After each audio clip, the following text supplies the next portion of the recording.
আসসালামু আলাইকুম। আমার নাম পিয়াস রায়। আমি জীবননগর পৌরসভার সামনে আমার বাসা। হিন্দু ধর্ম থেকে শান্তির ধর্ম ইসলাম গ্রহণ করলেন জীবননগর পৌরসভার অন্তর্ভুক্ত ৬ নম্বর ওয়ার্ডের বাসিন্দা পিয়াস রায়। সে বর্তমানে জীবননগর শাপলাকলি আদর্শ মাধ্যমিক বিদ্যালয়ে ১০ম শ্রেণীতে পড়াশোনা করছে। পিয়াস রায় ইসলাম ধর্ম গ্রহণ করেছে, সে খবরটি সে ফেসবুক লাইভে এসে জানিয়েছে।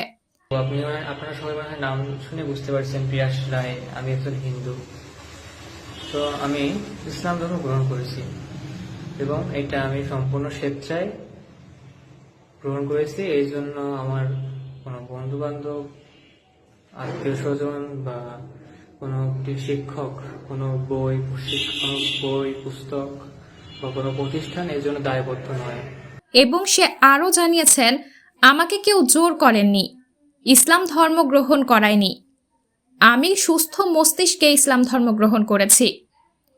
ওই ভিডিওতে কমেন্টের মাধ্যমে সাধুবাদ জানিয়েছে জীবননগর সাংবাদিক কমিটির সভাপতি আতিয়ার রহমান সহ জীবননগরবাসী। পিয়াস রায় লাইভের শেষে তার পরিবারকেও ইসলাম ধর্মের দাওয়াত দিয়েছেন। সাবরিনা জলিল, সবার কথা।